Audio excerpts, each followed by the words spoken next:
Hi friends, welcome మన ఉమ్మడి వంటలు ఛానల్కి. ఈరోజు నేను చూపించబోయే రెసిపీ క్యాప్సికమ్ దొప్పలు. క్యాప్సికమ్ దొప్పలు అంటే పేరు విచిత్రంగా ఉంది కదండి. ఇది పాతకాలం వంటనే. ఓకేనా ఫ్రెండ్స్, దీనిని ఇలాగా సగానికి కట్ చేసుకోవాలి. దొప్పలాగా ఇలాగా సగం కట్ చేసుకుంటే దొప్పల్లాగా వస్తాయి. ఇందులో మనము పప్పుల పొడి అన్నమాట. పప్పుల పొడిలో ఏమేమి వేయాలో చూపిస్తాను. ఇవి పక్కన పెట్టుకోవాలి. సన్నగా తరిగిన కొబ్బరిని మిక్సీ జార్లో వేసుకోవాలి. కొద్దిగా సాల్ట్ వేసుకోవాలి. పప్పులు వేసుకోవాలి. పప్పులు, కొబ్బరి, ఉప్పు మిక్సీ పట్టుకోవాలి. పచ్చి కొబ్బరినే కొంచెం డ్రై అయినది ఉంటే వేసుకున్నాను. ఎండు కొబ్బరి అయినా వేసుకోవచ్చు, మన ఇష్టం ఇది. దీన్ని మిక్సీ పట్టుకోవాలి. ఇప్పుడు ఈ పప్పుల పొడిలోనే మనము కొంచెము జీలకర్ర పొడి కూడా కలుపుకోవాలి. చాలా బాగుంటుందండి టేస్ట్. అంతా కలిసేటట్టు కలుపుకొని ఇప్పుడు మనం క్యాప్సికమ్ కట్ చేసి పెట్టుకున్నాం కదా, ఇందులోనే ఇలాగ పెట్టుకోవాలి. పొడిని కొంచెం ప్రెస్ చేయాలి, ఎందుకంటే కొంచెం పొడి బాగా పడుతుంది అన్నమాట ప్రెస్ చేస్తే. ఓకేనా ఫ్రెండ్స్, ఇలా ప్రెస్ చేసుకొని పెట్టుకోవాలి. ఇలాగ అన్నింటికి పెట్టుకోవాలి.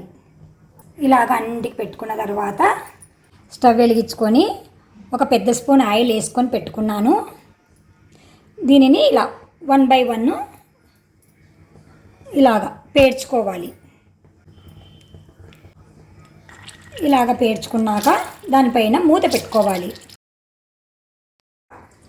5 minutes అయ్యాక మగ్గాయేమో అప్పుడు చూసుకుందామండి. మంట తక్కువ మంటలోనే పెట్టుకోవాలండి. ఎక్కువ మంట పెడితే మాడిపోతాయి. కాబట్టి తక్కువ మంటలో పెట్టుకొని జాగ్రత్తగా అటు ఇటు చూసుకుంటూ ఉండండి ఫ్రెండ్స్. ఇలా మూత తీసి ఇలా కొంచెం అటువైపుకు ఇటువైపుకు తిప్పుకోండి ఫ్రెండ్స్. ఇవి మాడిపోకుండా ఉంటాయి. ఇప్పుడు చూసుకుంటూ ఉండాలి ఫ్రెండ్స్, మీరు అలాగే వదిలేయద్దండి.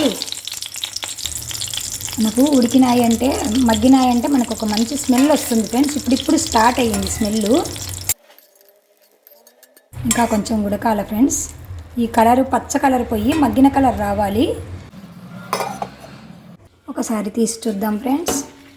దగ్గరకు వచ్చాయి ఫ్రెండ్స్. ఇంకొక 2 minutes.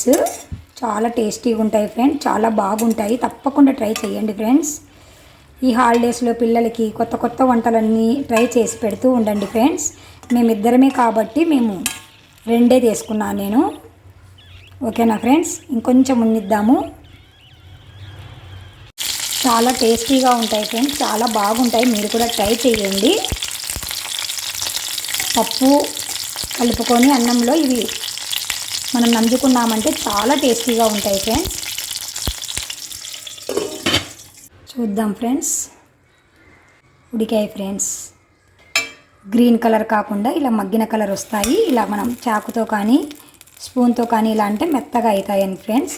అంతే ఫ్రెండ్స్, ఇంకా సర్వ్ చేసుకోవడమే ఫ్రెండ్స్. చాలా ఈజీగా, చాలా సింపుల్గా మనము ఈ క్యాప్సికమ్ దొప్పల్ని తయారు చేసుకోవచ్చు ఫ్రెండ్స్.